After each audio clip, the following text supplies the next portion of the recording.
First of all, I have a list of thank yous. I want to say thank you here at URI to Don DeHaze, our provost, and Ann Vieger, our vice provost for academic affairs. They are the people who put up the money for us to be able to bring visiting artists here, so thank you to them.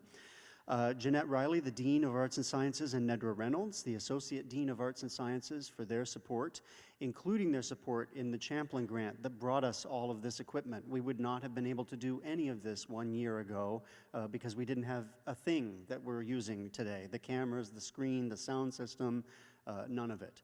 So thank you to them. From San Francisco Ballet, Deborah Bernard, thank you, the general manager there. Juliette LeBlanc is the company manager. Danielle St. Germain Gordon is their Chief Development Officer and was instrumental in getting this put together. Ben Estabrook is the digital content producer and was the one who helped to make sure we're going to have the film to be able to show you today. Oh, there are Miles. There's Miles and there's Kevin. Hi. They'll tell us why they came in just a second late here in a minute. I did want to thank Miles and Kevin, actually, because their work in San Francisco got everyone else on the panel to believe that I was real and not a spam email. So thank you to them. And here in the Department of Music, I did want to thank Ethan Hicks, who is the Senior Information Technologist for Tech Services, who's helping with all of the sound and video, Jacob Wolf, our concert manager, and Jessica Peabody, our fiscal clerk, who also helped prepare the program. For those of you who are here in the house with me, because this will be recorded and released later, I wanted to let you know we prepared a QR code on the door as you go out. You can scan that and you can get a full program with links to bios and to reviews of the show and to other information about the ballet. So I hope you'll take advantage of that. I'll be welcoming our panelists here very soon, but I wanted to do something sort of unique here first. I wanted to say welcome to our panel by doing something kind of special. I wanted to thank them for the work that they put in over the past year, and I realized as we thank them that this is likely the first applause that they've heard from a live audience in over a year. So could you?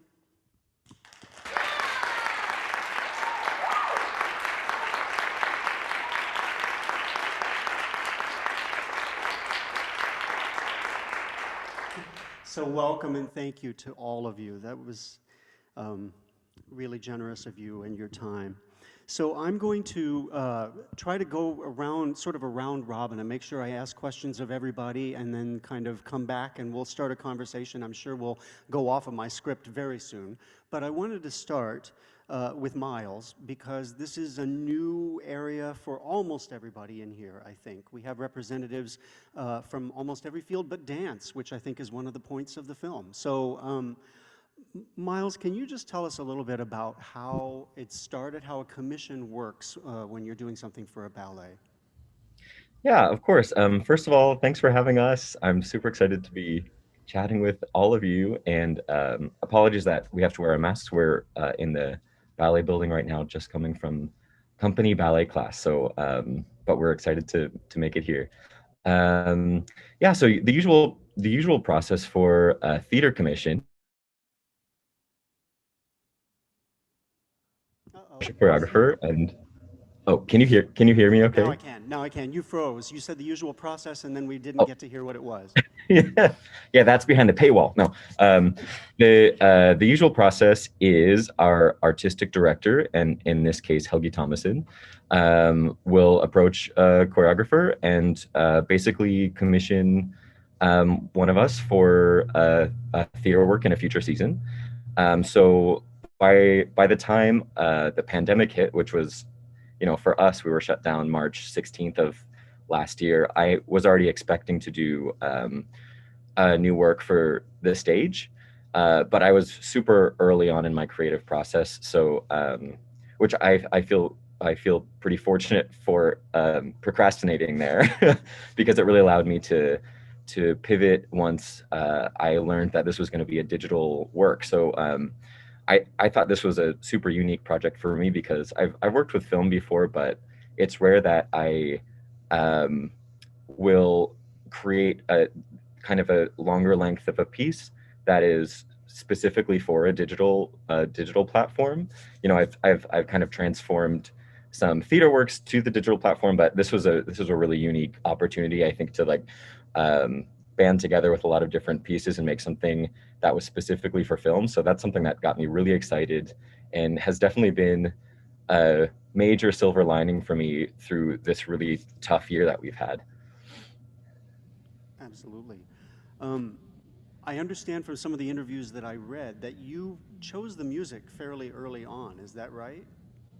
Yeah, I probably had settled on the music in, I don't know, Martin, probably this early summer, spring or summer, maybe April or May. And I remember having a meeting with our in-house lighting designer, kind of just about the feeling, Jim French, just about the feeling of the piece and kind of what I was planning to do on stage and my inspirations then, and how I wanted to have this big, massive cast. And of course, you know, once we realized where the season was going, we had to rethink everything. But yeah, that was definitely a main. Usually, I start with music. I think it's so indicative of what the piece is going to be, and it also just informs me of even all of the like emotional cues and the concept and everything. So it's really important for me to have that nailed down as soon as possible. Now, I know from some interviews that I've read that this can happen different ways. Sometimes I know Martin West, the music director for San Francisco Ballet and principal conductor for them, for their orchestra. I know sometimes you're actually consulting on the pieces. Was this a case where you recommended something, or did he bring it to you? Oh no, Miles brought it to me, but he did. I think he came with 2 or 3 ideas, didn't you, Miles? And I gave my feedback on each of the pieces. I mean, thank God we chose this one, to be honest, because we've had a tremendous difficulty, like everybody else. Orchestras cannot play together, and so especially wind players and brass players are not allowed to be in the same room as anybody else at the moment. So it makes it.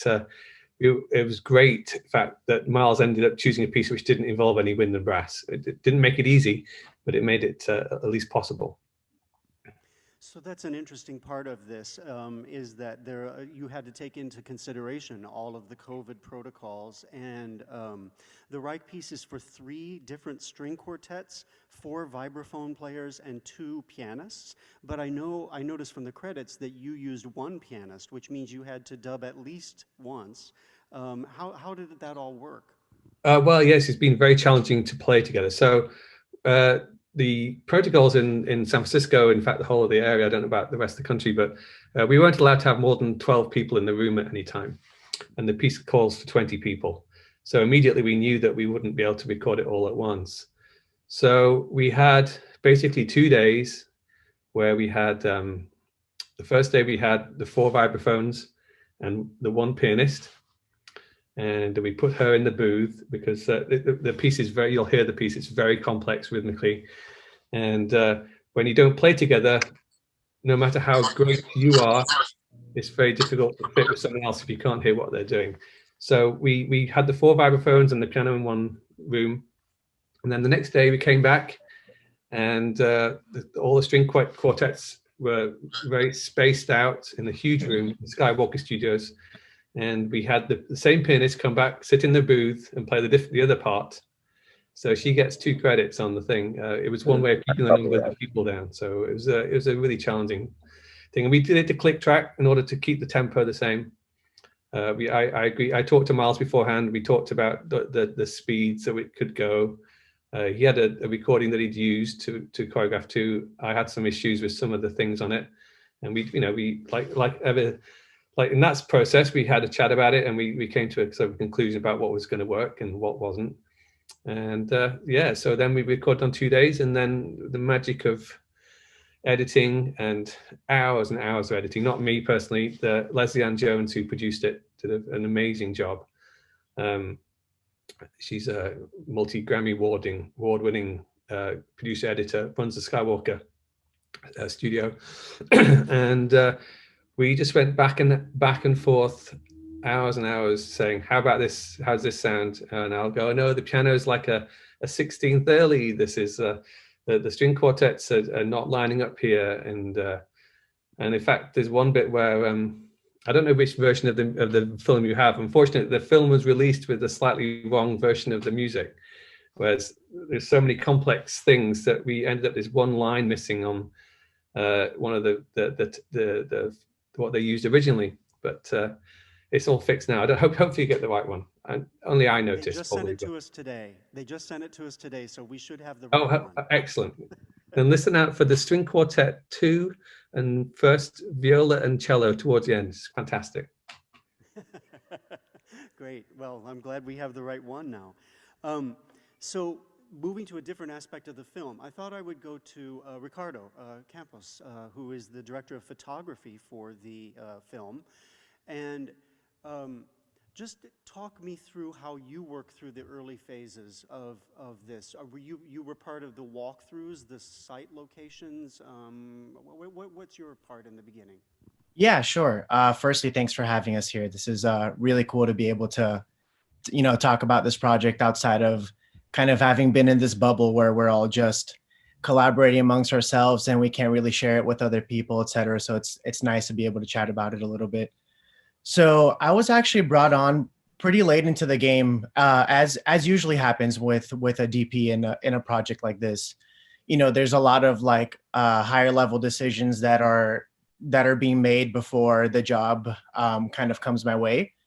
And when the job was approached to me, the music was already locked down.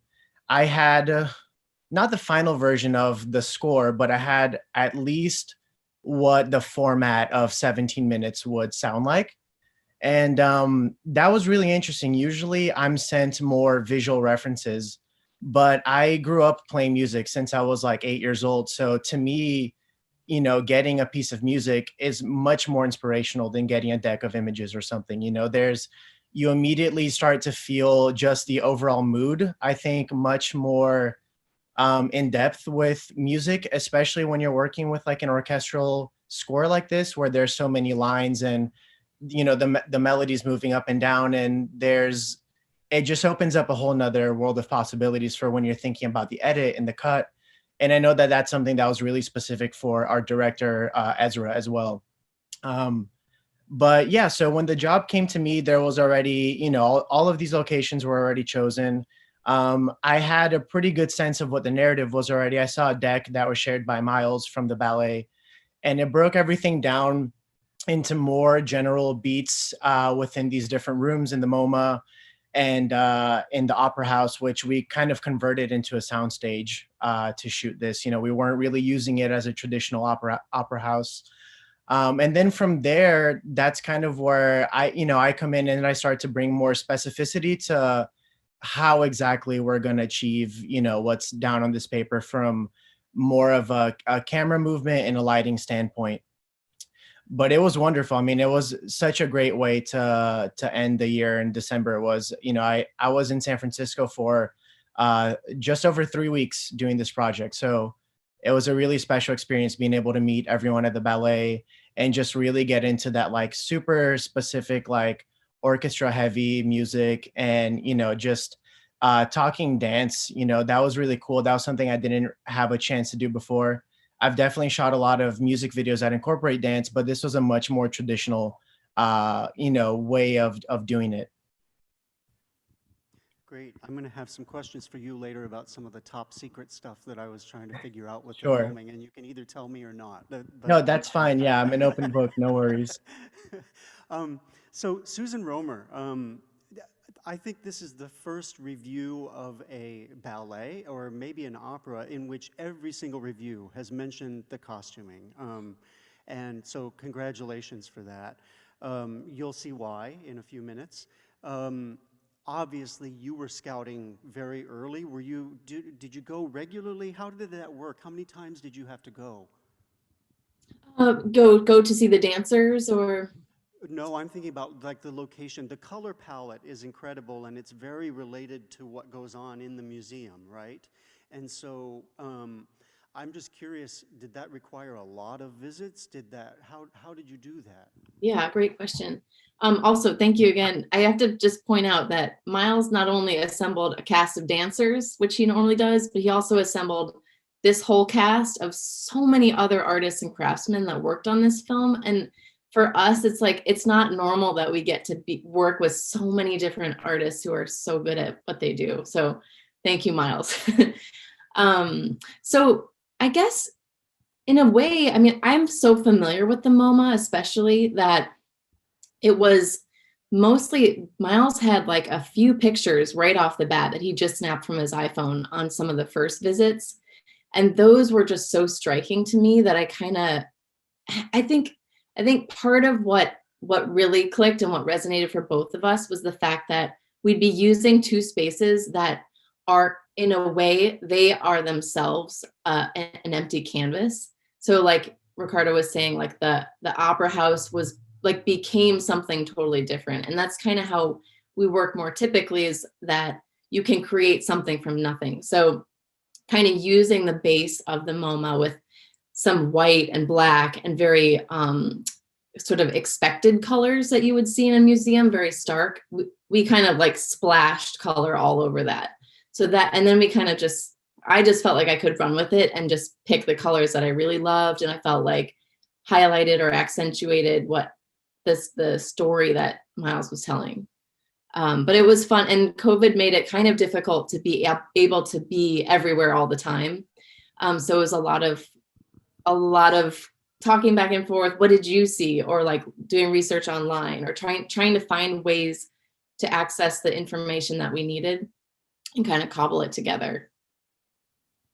Wow, I'm gonna come back and ask you some top secret stuff too that you can either tell me or not. But thank you. I wanted to get to Cavan. Cav, hi. I hope class went well for both of you. It went well. My question for you at first is, you're brought into this process pretty late. Around what time did you start to find out? When did you find out you were cast? I think it was sometime in August, I believe, was around the time. We had a lot of build up to rehearsals, because San Francisco is pretty strict with their lockdown procedures, and so we were barely allowed to be taking class for most of the time. And then I can't remember if it was sometime in August or late. It's maybe September. It might have been September that we were actually told what the casting might be. And even then it was still pretty vague how it was going to work. You know, we at first we're like, are we allowed to touch each other? Are we, but so it was probably sometime in September. And in regard to that, what was the solution that the ballet company eventually came up with for this particular time period when you were filming? Yeah, so we all have to be masked. There's a screening, like I think most people are used to when you get in the building, that has a list of questions that you have to answer correctly, no or yes, whether you have symptoms or not.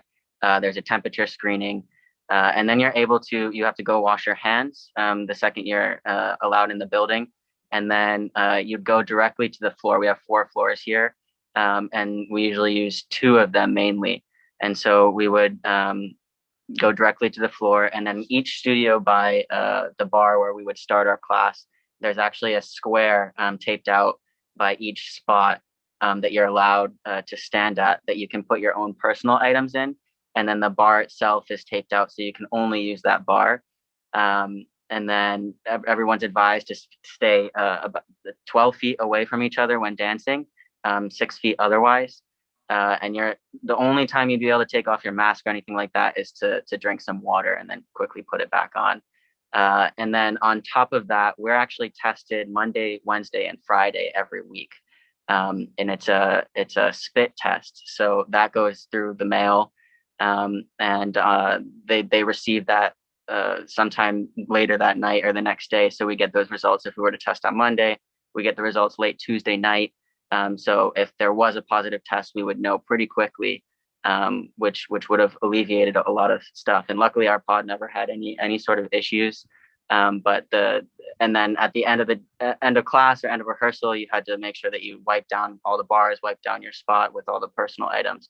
So there's a lot that went into just getting in the studio, not even rehearsing with people. And then doing all the dancing with the mask on, right? I mean, that's hard to imagine.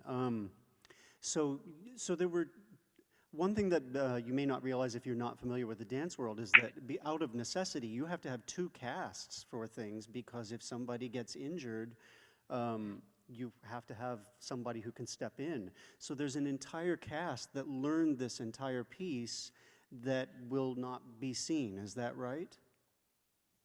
Yeah, I'm actually I'm partial to working with two different casts anyway, especially in a new creation. I think it allows for a lot more in different interpretation, which usually informs and kind of like helps me choreograph. I'm a very collaborative person in the studio, I think, and I really love when dancers make their own decisions or make mistakes, and we kind of steal them and and change and adapt. And I think especially there might be an opportunity for this piece to also be performed on stage. So I was really approaching working with them and making individual decisions for them and how they dance and who they are and what their strengths are as dancers. So even between the casts, the piece feels beautifully different. And I think there's something really exciting about that living aspect of this art form is when we're in the theater, the work is constantly kind of shifting and evolving. And I think that's in contrast with something on film where it we create it and it exists as we filmed it. So it's really interesting to work in these different ways. That's great. I actually wanted to come back to the maestro for a moment and ask, I think about your job. Kevin calls me all the time, tells me how things are going, and I think about your job all the time, because it seems to me, he says wonderful things about everybody, by the way. It seems to me that your job in a lot of ways has changed the most of almost anybody's job, because you can no longer react to what's on stage as you would with an opera or a ballet, where you're normally adjusting your tempos to the dancer you have. Now you're conducting to a click track and all of these other things. How has this affected your approach to your job and what you do this year? Well, that is a great question. I mean, I basically have a new job, and there's no two ways about it. Since the summer. When the summer started, we did a few projects where the orchestra recorded a few things at home. When I assembled them together, we did the great thing that Kevin did with his bike and a few other things. And I just taught myself how to do that. So I've done some editing, all the things we've done this year, all the things we've filmed, they've all been done in a different way. So we started to record some a ballet called Emeralds, and we got the strings done. We were waiting to do the woodwinds, and they were all planned to do in January. And then when COVID really went wild in January, all those sessions were cancelled. And so we had a couple of numbers in, and so when they filmed it, they had a combination of music that we had recorded and we'd put together, and then other ones we hadn't managed to do. So then in the last couple of weeks, we've had to record that with me trying to recreate what's on the recording that they had. So that's one aspect of it. The ballet that is premiering next week, a ballet called Wooden Dimes, was another commissioned score for big orchestra. And we were due to do that in January as well, and that got cancelled, and that was a huge blow. And so I think it was January the 13th, I sent a letter to the orchestra. They have a 30-day notice in their contract to do stuff. So I sent them a 30-day notice to say, we are all going to be recording this at home to a demo tape from a computer. And you're going to send me your recordings. It's a half hour, just over half hour piece. And so, I mean, think from that moment on, January the 20th, I think I got the first file. I've sat in front of the computer assembling an orchestra out of nowhere. I'm literally out of nowhere, and I hope it'll sound okay. It's my final day. This is great to do this thing because it's forced me away from the computer, staring at that screen anyway. But literally, I was up until 2 o'clock last night trying to do a new mix because the film people wanted it to be more even keeled. I made it into a classical piece of music recording, and I'm learning all the time that films require much more consistent dynamic range. And so and then at 2 o'clock the computer crashed and I went to bed, and I just licked my wounds and woke up again, and it was okay this morning. And so I have a different job. I've done some conducting. I haven't conducted more than 15 string players all at once. Since then, I'm used to conducting 70, 80 people in the pit. The orchestra having a really hard time. When we recorded the woodwinds, we've been going to. Luckily, the Conservatory of Music here has this great system. It's called the Dante system, where everybody can sit in the room. It's all connected by Ethernet, and they can have headphones and hear everybody else play. They have a camera on me. I conduct, and so it's kind of like being in the same room, but it's totally not. And so we've made some music that way. But it's and then the editors, Leslie, will have to collate all those bits together, mix it with the string things. She'll take you back to Skywalker, make it all sound like it was all done in the same room, which is what I'm trying to do with Wood and Dimes. So it's bizarre. I mean, from like with Miles, from a dance point of view, it's like, can you imagine trying to dance the same thing on your own and then filming it and then putting it in and making a picture? It's really a new way. I don't know. If we hadn't been forced to do it by San Francisco Ballet, I don't think we'd be doing it. I don't know of any other company in the world that's doing it like this. So it's great. I can't wait to get back in the Opera House pit, even if it's just with 5 people, really, and to work with the dancers. As you say, the reaction is totally different. I haven't seen any of the dancers for nearly a year now, except for when I come for a test and see one of them walking down the street. But that's really it. It's kind of bizarre.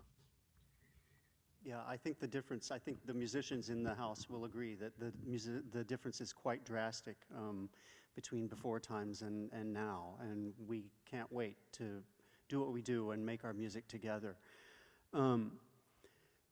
Shifting to the costumes, Susan, I know you are also a dancer. You were with Smoolin for a long time. And I'm wondering how costuming is different for dance. What's different when you costume for dance, and how does your background affect the choices you make? That's a great question. I mean, I talk about it with my husband a lot, actually. I mean, I was very fortunate to find costume design and find sort of my way with sewing and crafting while I was still dancing.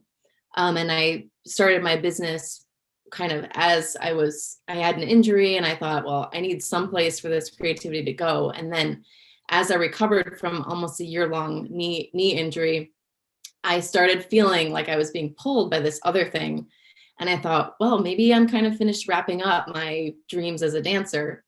And I just feel very fortunate that as a costume designer, like fresh off the boat, I just got to hop in front of the line, essentially, like because of my connections from being a dancer and working with many choreographers. We have like sort of a mutual understanding about like, how the ballet world works, first of all, but also just, some kind of personal connection. So I just feel thankful to be able to work in the same community, really. I'm just in a different position. So I think my design sensibility just comes a lot from just wearing costumes and wearing dancewear all the time, my whole life. And I just think I like the way that with film and kind of the way things are going, a lot of my designs are less about spandex and more about really functional garments that look like you would wear on the street, or something that makes sense in a multiple contexts. But having said that, I think for me, it's extremely important that dancers feel comfortable. And so let's say the jackets that they wear, they have to be made with something that has stretch or something, a gusset that gives them the opportunity to do what they need to do. So that I think is maybe one of the differences that I tend to really focus on heavily when I'm creating. But designing for film is honestly even better because you really get to focus on like, okay, what is the stitching? I need to make sure the stitching is carrying the story, or it's like, it's all of it really matters. Well, and there were some incredible details that I was curious about, so I'm going to follow up, and then I'm going to go to Ricardo because I think it'll lead right into the question for him. I mean, so I'm trying hard not to say too much about the film, but there is bubble gum involved, and you have costumes that echo the color of the bubble gum, and I'm wondering how that happens. Like, there were several props that are sort of reinforced in color in the costume. Yeah. Were you involved with the color design for the props, the bicycle that comes through in one of the shots? All of that stuff relates. Yeah, I mean, Miles can speak to this too, because he's really the one orchestrating like all of those details. But I mean, maybe we got a little obsessed with the color palette that I was using, but it just kind of informed everything. So we thought, well, why not stick with this tight palette and just like let's just keep seeing it everywhere so that it kind of becomes a story itself. And so he was like, okay, I bought paper for the paper airplanes. What colors do you like? Or, and then as a designer too, and like Ricky could speak to that, you don't want to be too on the nose, but you want to have complementing colors and things that it's just playful and fun to be able to, in a film, it's like it is completely visual, and the audience we're being directed to look at what the director or the choreographer wants us to see. And so all of those are choices. Every single thing in the film was a choice, the lighting, the props. So it was fun to be able to make those specific choices. Well, may I ask a question? May I ask a question, Susan? Yeah. I don't want to give the game away, but the tree, because did you know it was going to be? I did not. Miles, you guys saw you went to the MoMA. The tree was some drama. The tree was definitely like one of those things where, when I scouted the MoMA, it probably was after, the whole company having scouted it many times. And we were just cutting it really close, in terms of season change. Like that tree was, if we had shot that scene 2 days later, 1 day later, we would have had like a quarter of the leaves left on that tree. I mean, it was half as bare at the end of the day. I'm not even exaggerating. You would see a giant pile of leaves around it. It was everyone was looking at each other on the very last MoMA scout, like, oh gosh, I hope that things line up. But the skirt was exactly the same color. Did you know that in advance? I did not know. That just happened to be one of the colors in the palette we picked. And I just think that tree, like the whole film, is it just shows that because you put together people who are inspired and creative, it's like it became more than anything we could have planned. It was just like one of those magical moments. I don't know. Every time I see it, I'm like, thank God I picked that color, but we wouldn't have known. I get that, because watching the film, I assumed you actually chose that color for the skirt because of the tree. You'll all see what I mean. I mean, it's just amazing. And I saw Ricardo nodding when you were talking about the color palette and making it carry through, and that was kind of a big deal. Another thing I noticed was circles are kind of a big deal, or spheres are kind of a big deal in the whole thing. And there's some really nice framing shots of circles and spheres and camera angles. How did you get some of those overheads? Do you use drones? We did, yeah. We used a drone the very last day. That was like kind of a last minute decision. We were going back and forth between, we used a crane for a lot of overhead stuff, colloquially called a jimmy jib. And it's different than the standard crane that we use, which is a techno crane. A techno crane can telescope in and out, and a jimmy jib can't. It's a fixed arm. So you can only get up to a certain height to look top down. And on the very last day, when we realized logistically that techno crane wouldn't work for the outside shot of the dancers overhead, we ended up using a drone for that. That was the only time that a drone played on this whole film. But I think it was great. I mean, we only had an operator there for literally 30 minutes. And that one shot really tied that sequence together like so perfectly, because there are so many cutting points, and with the music specifically too, where getting that scope of overhead and then being able to see this like diluted form of colors just kind of like around in one frame, and you start to see a whole nother relationship in dance, I think, when you see it overhead. Oh, Yeah, that was absolutely. interesting Yeah, to play with. absolutely. And how did you, I mean, clearly with the photography, again, not to spoil too much, but there are some shots where you clearly had to have exact measurements of distances between the performers and what you were doing. How Yeah. did you get it to be that precise?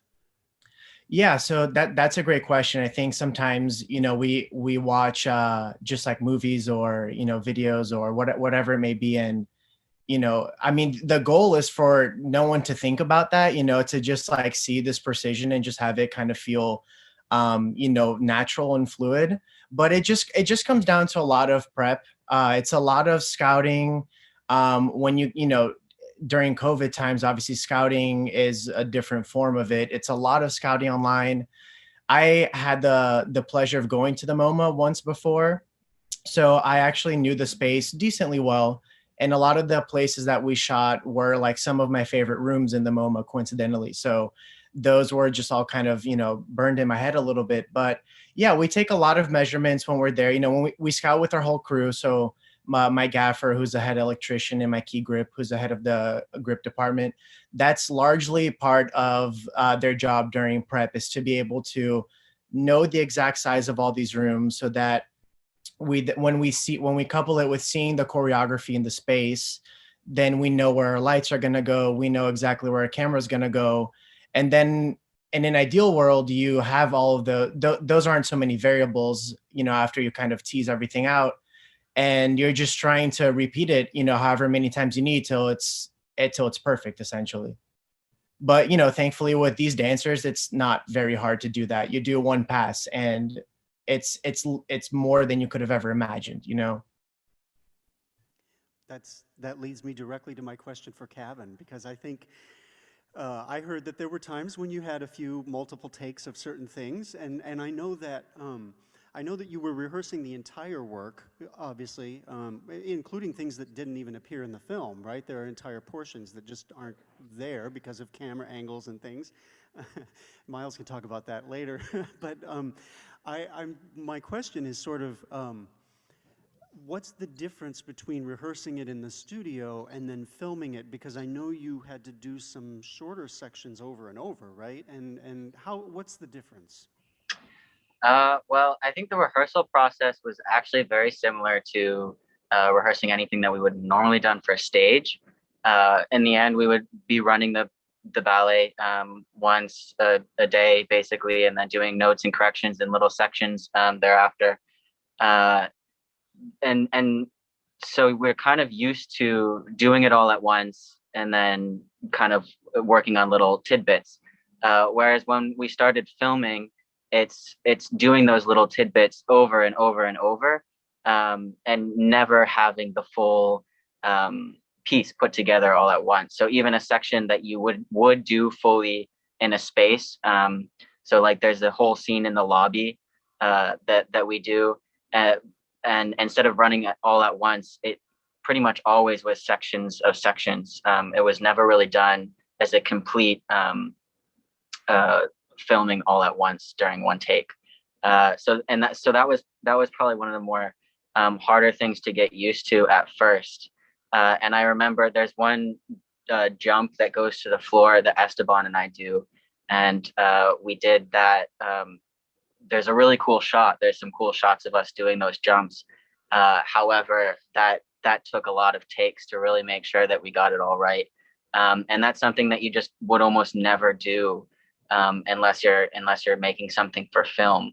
And so yeah, Esteban and I, we have this duet that we do, and I think we probably at one point we did it maybe 4 times back to back, which one time was already enough for us.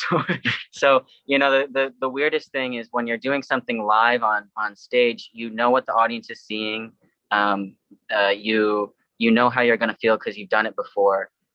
Whereas when you're filming it, you're kind of cold in the first take because everything has to get set. Usually it's time is kind of around the time that it's going to happen, but sometimes a little later, sometimes.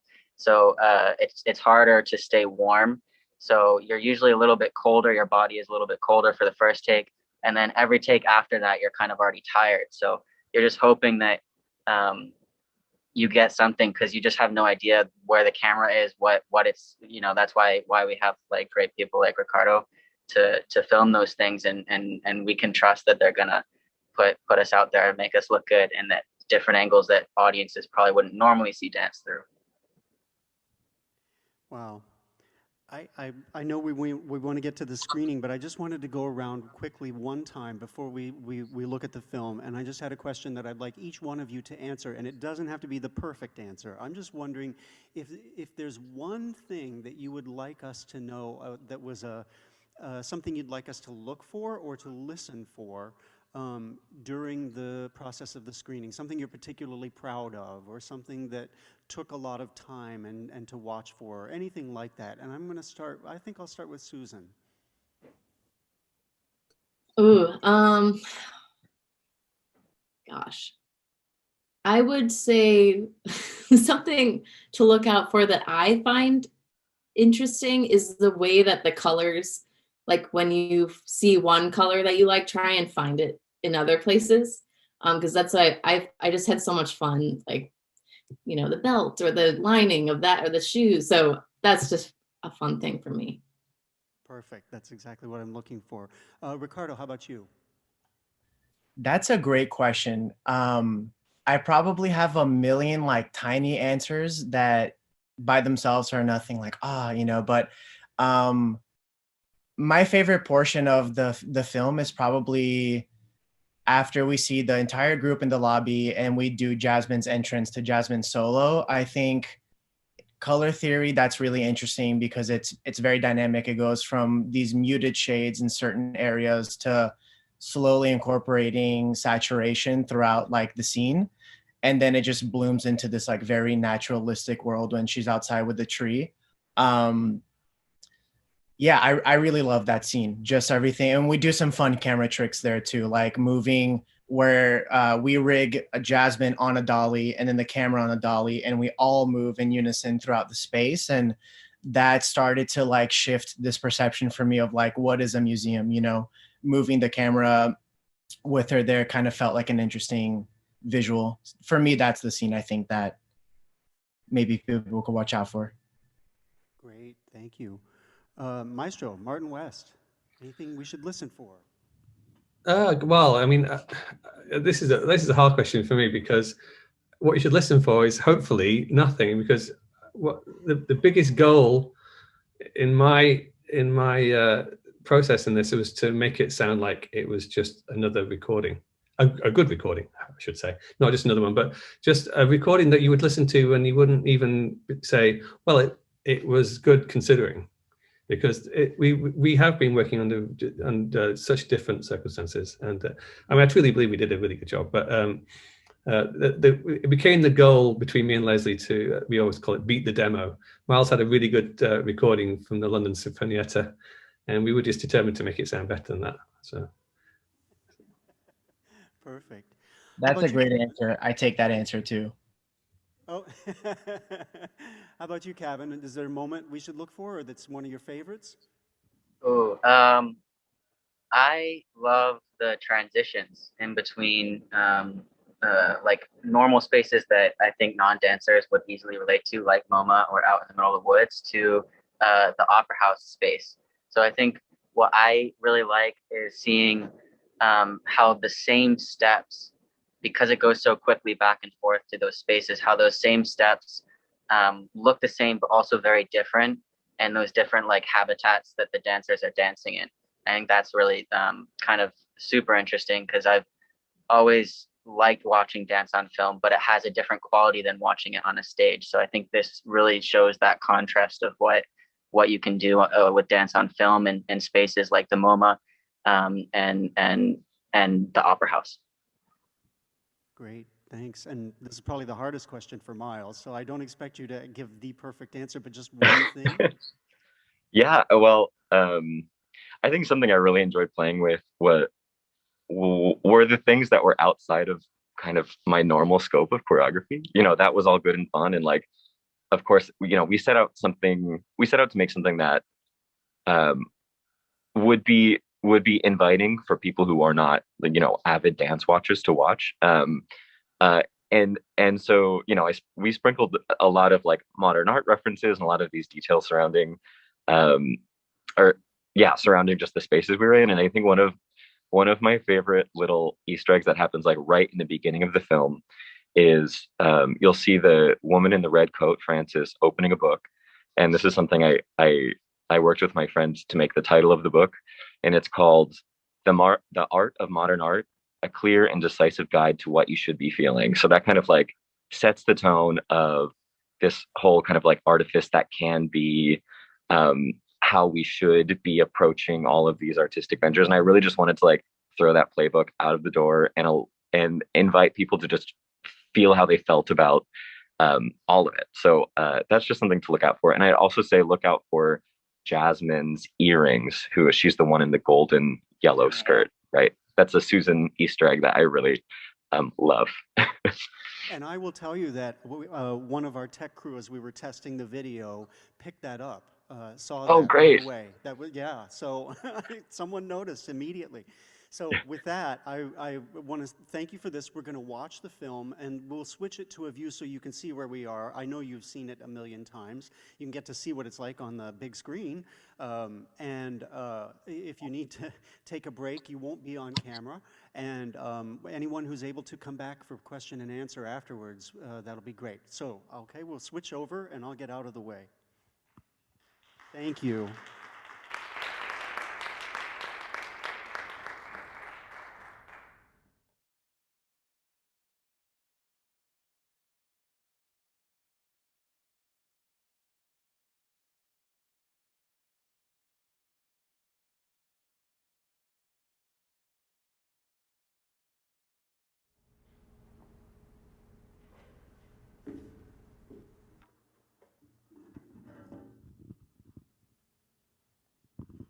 So I don't know if you heard the applause.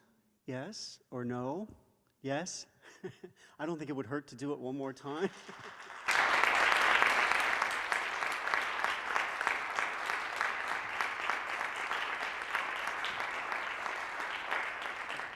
And I'm so glad we had a chance to roll the full credits. I mean, just imagine if we had all of those people on this Zoom call and the questions we could answer. But I just wanted to, I had one question that I had to ask. Kevin, dancing on wood chips and uneven surfaces, you must really like Miles. What was that like? Yeah, we all like Miles. So that it was not the easiest thing to do, but we were practicing that movement for so long that I think it worked itself out. I'm sure it's like not as amazing as it could have been if it was like easier and even surfaces, because not only were there wood chips, but there were holes, there were divots, there were random twigs, there were roots. But it wasn't too bad. Actually the hardest part of that day was not that there was mud and things like that, but it was quite cold outside. And some people were lucky enough to have sweaters for their costumes, but I know like Esteban, for instance, was in shorts and short sleeves. So there's actually some cool pictures of people with their UFO kind of jackets to keep them warm in between shots and things. I did try I went to the park and tried all of the surfaces myself so I could at least give them a debriefing on what they were expecting. Yeah, I think we found the 4 danceable areas that existed in that entire forest. Yeah, talk about scouting, right? That would be something you would want to scout. So I wanted to open it up to questions, and we'll do a similar format to Meet the Artist at SFB. So the questions will come from the audience, and then I'll repeat them so that you can hear them. So would anyone like to, I see someone right there. It was absolutely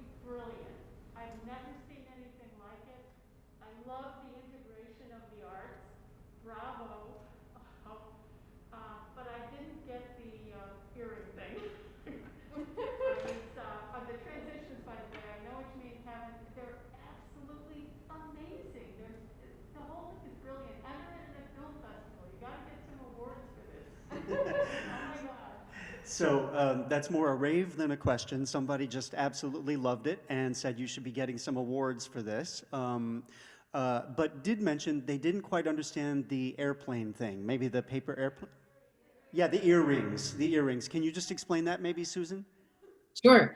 Yeah, I picked well, we knew, Miles told me that there was going to be a scene before, most of the other things were finished choreographing, that there was going to be a scene where we get a sense of, we are sort of Jasmine, the Jasmine character, the woman in the yellow skirt.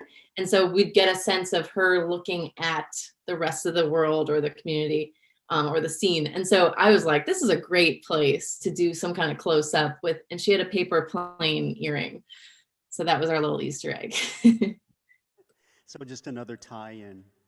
I should mention that if you did enjoy it, again, part of the QR code is an opportunity. All of these programs can be purchased for 72 hours of unlimited access. So if you wanted to go, it's $29, and we'll provide a QR code, and that's true for those who are watching this video later as well. We've created a QR code that will direct you to the place where you can purchase it, and then you can watch this as many times as you want. There are 2 other great programs on this as well. So it's 2 other ballets. Sandpaper Ballet, which features music of Leroy Anderson, so you couldn't get much more different. Sleigh Ride and Syncopated Clock and things like that. And then the other one is called Let's Begin at the End, with a wide variety of music and a very different choreographic style. So well worth the purchase. So if you want to see the paper airplane earrings, now that you know what they are, you can buy that and watch it as many times as you want. Other questions? Yes? I have a costume question about shoes, because dancing not only in uneven surfaces, but in street shoes, are those somehow, made for dancers, or were those street shoes that you guys were dancing in? Because that's insane. Okay, so the question is about the shoes, and are the shoes in which you're dancing in the outdoor scenes, right? Are those just standard street shoes, or how did you find those? Yeah, so I did a lot of sourcing from my friends that are still dancers, and Miles. I made Miles put on all the shoes basically that fit him. I said, please try these on this surface and that surface and tell me what you think. But I picked brands that make first of all, they had to look good, and I can kind of do things to make them look how I want them to, but they had to have a little bit of support, be flexible enough that we could get their line, because a shame would be to cover up how beautiful their legs and feet are. So I picked Allbirds, Cole Haan, and Skechers. So those are my kind of go-to shoes for dancers. And then you did some special dyeing techniques on them, right? I mean, they don't come in those colors. Yeah, a lot of them I try to keep the work to a minimum, but if they didn't have a particular color, I was able to use a fabric dye called Dynaflow. And it's a little putsy, but I really like dye work within my costuming. So that was a really fun challenge. Other questions? Oh, yes, Beck. Yeah, I love the narrative use of non-musical sound, which seems like really different from how stage dancing is thinking about sound. And so I wanted to hear if they had thoughts on how they chose when to include non-musical sounds, the sounds in the room, and that sort of thing. Okay, so interesting question. I think you heard it, but I'm just going to repeat it for the recording. So the question is about the ambient sounds, not necessarily even just the music, but how you choose which sounds to use and at what spots in the film, and how those choices were made and by whom. Yeah, that was something that was super exciting to us as we were kind of preparing for this. I know part of them are to help us with basically kind of trimming down the score.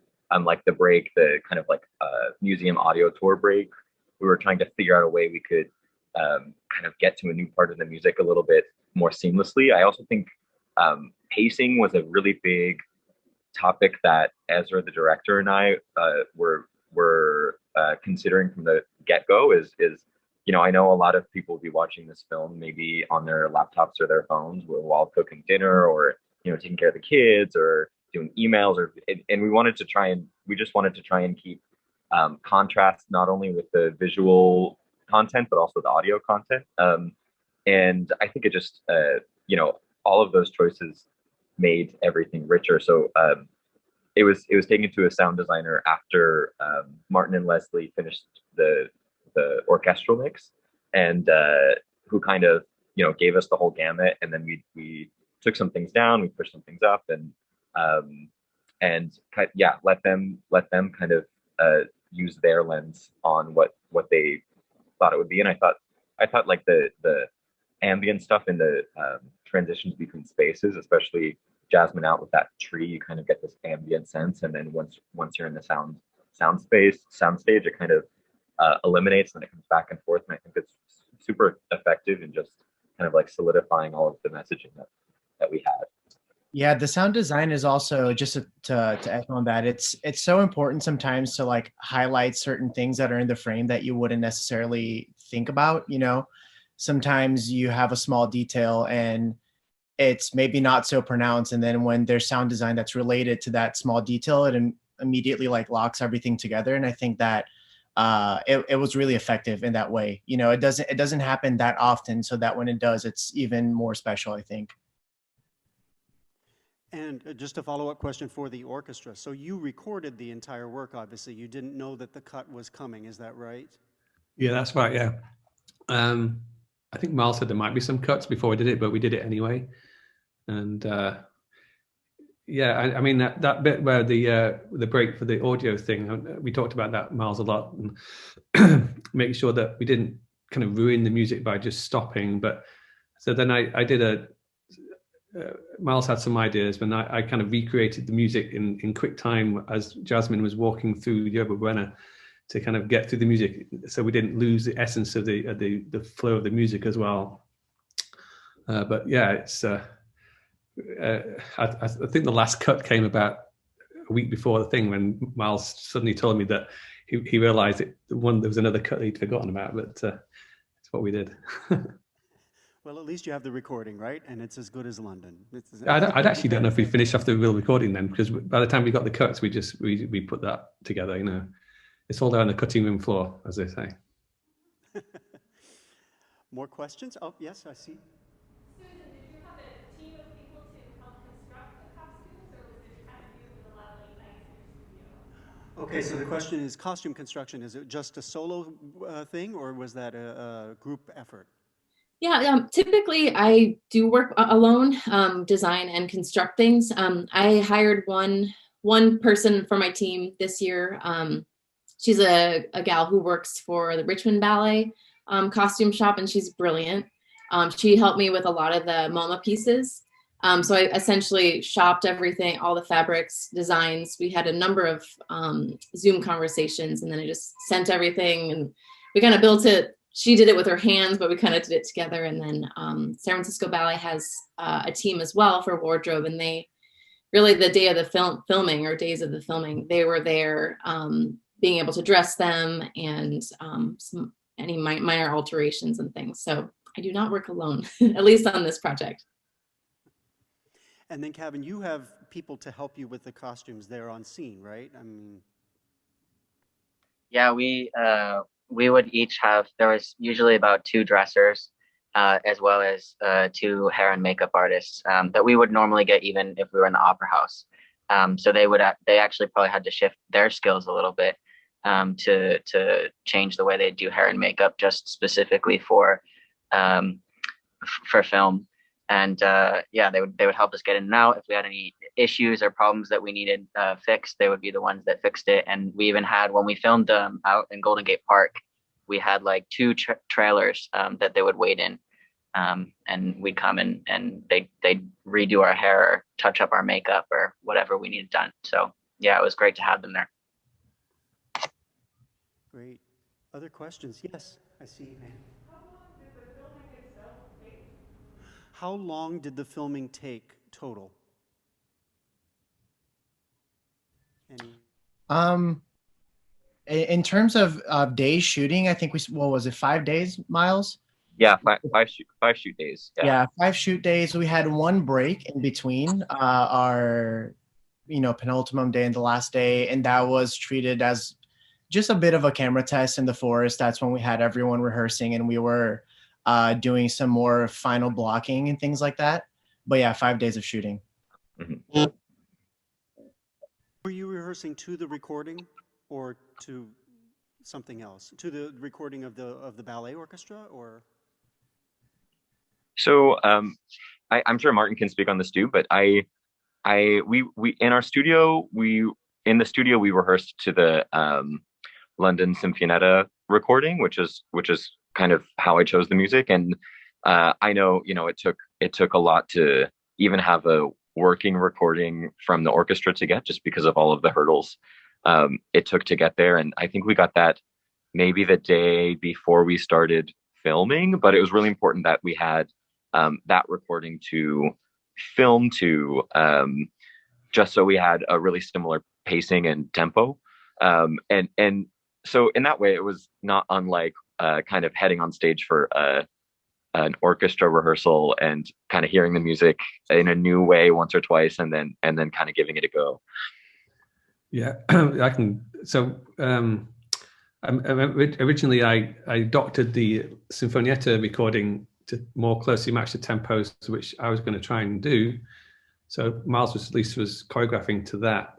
And then we were scrambling to get anything together. And so for the filming, we sent a very rough edit with tons of mistakes and no mixing, but had the spirit of the piece, and it was very close to and essentially what we ended up giving, for the actual final cut was just a polished up version of that, significantly polished. It was.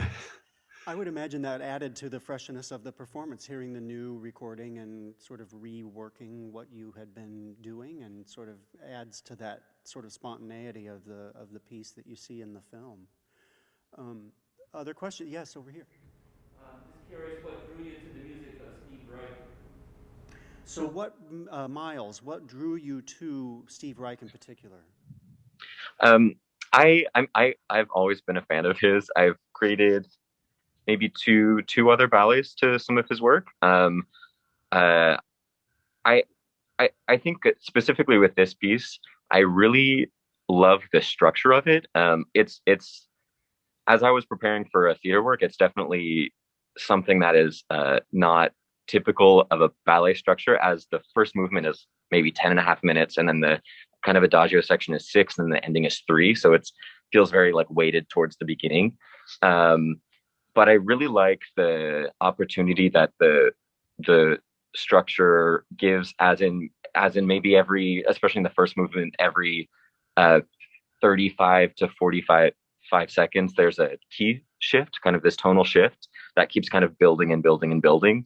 That was super helpful for looking at how I was going to structure this film, as in we always took 2 of those little shifts and introduced a character per each of those in the first 4 minutes. So we would have, Francis in the museum for the first one, and then Francis in the museum and theater for the second one. And then we'd introduce Kevin and Esteban for the third one, and then they'd have their theater moment in the fourth one. And we kind of tried to allow this familiarity to give a little bit of kind of structure and comfort for the viewers. I also just I love the minimalism and just kind of like the vibrancy and the driving rhythms of it. I think it gives a lot of opportunity to play with repetition and play with kind of themes and familiarity with choreography. It gives me a little bit more ways to use my imagination, and never really pigeonholes me into like a very, very specific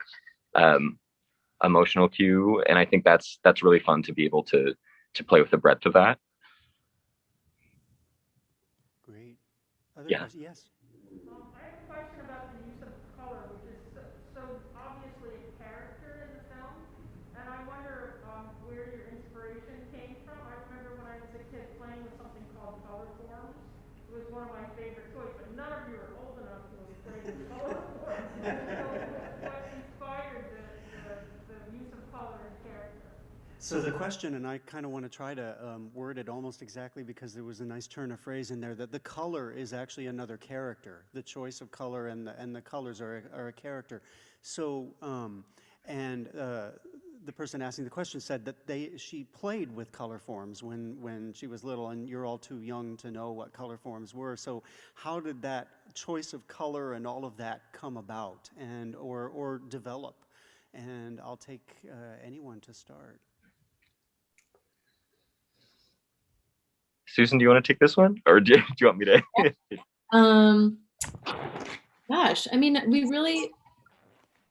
I don't know, Miles. I mean, I have a hard time. Someone asked us this question recently, and I was like, I've been staring at this color palette that we chose like for so many months. It's hard to go back to the beginning, but you're right in the sense that I really wanted color for me as it's like my language. So the dancers have their movement, and the musicians have the sounds. And for me, the way I can tell a story is through the shape and the color of what the artists are wearing. And so these colors just really, they needed to be fresh and vibrant and subtle. And, because of the kind of loose narrative that Miles had set up, these characters did kind of take on their own. I knew that there was going to be a duet with Kevin and Esteban, and I knew it was going to be very playful. And then I knew that Frances would be a solo artist and that she would be more, she would be contemplating the museum in a way. And so all of those sort of informed, and I was constantly texting or asking Miles like, okay, any more info, any more background on these characters? And in this sense, on this project, I know most of the dancers personally from working with them on other projects or just watching them dance for years. And so I just drew from what I thought that, what complemented their own makeup, their own history. And, but yeah, Miles, what do you think? Yeah. Well, I remember having initial conversations with Susan, and this was, just as we were kind of discovering what this relationship would be, and just as we were bringing SF MoMA into the picture, and I know Alexander Calder as an artist was kind of a big starting point for even when I was imagining this as a theater work, and I know what I find brilliant about this color palette that Susan presented is it's very kind of like red, blue, yellow primary color based, which for me speaks so clearly of kind of the art world.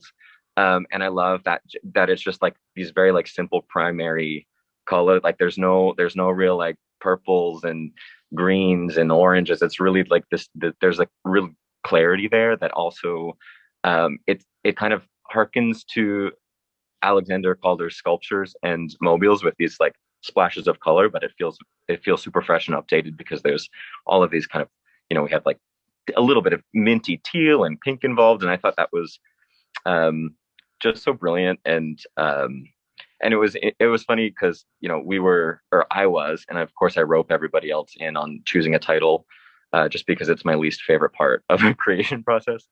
And it's something that we had all been kind of working on for a while, and I was in a meeting with actually one of the orchestra members, Marilyn, and she saw a little clip, and she told me that it reminded her of COLORFORMS, which again was this children's toy from the 50s. And it's funny because I had been looking at popular children's toys because I really wanted to find a title that felt accessible and kind of irreverent and joyful and indicative of this playfulness. And I just loved that reference because essentially it's all of these little blocks of color that you can put together, and the only limit is your imagination. And I feel like that also kind of like harkened to the Alexander Calder sculptures, where you have just these little bits of color all kind of suspended around each other, and then you have the paper planes and the dancers themselves. So I really resonated with that title. I thought it kind of came in at the perfect time. I want to be mindful of your time. You've been so giving to be here for this amount of time, and I'm so grateful to all of you. And I wanted to maybe close with a quote from one of the reviews that is from KQED and Sarah Hotchkiss, and she has a wonderful quote in here that sort of speaks, I think, to this movie very well. COLORFORMS opens with a kind of manifesto, a close-up on Principal Francis Chung reading The Art of Modern Art, a clear and decisive guide to what you should be feeling in front of a striped Kelly painting. She throws the book to the ground and the dance begins, a clear and extremely welcome reminder that one's personal, emotional, and physical response to artwork, regardless of perceived educational and class barriers, is completely valid. It turns out, embracing those feelings looks a lot like a grand jeté. So I just love that quote. And I thought that was a nice way to close. And I want to close by saying again, thank you to all of you so much. And there are bio information materials as well as links to all kinds of other enrichment materials by scanning the QR code on the way out or scanning the QR code on the video for those watching later. And thank you again so much.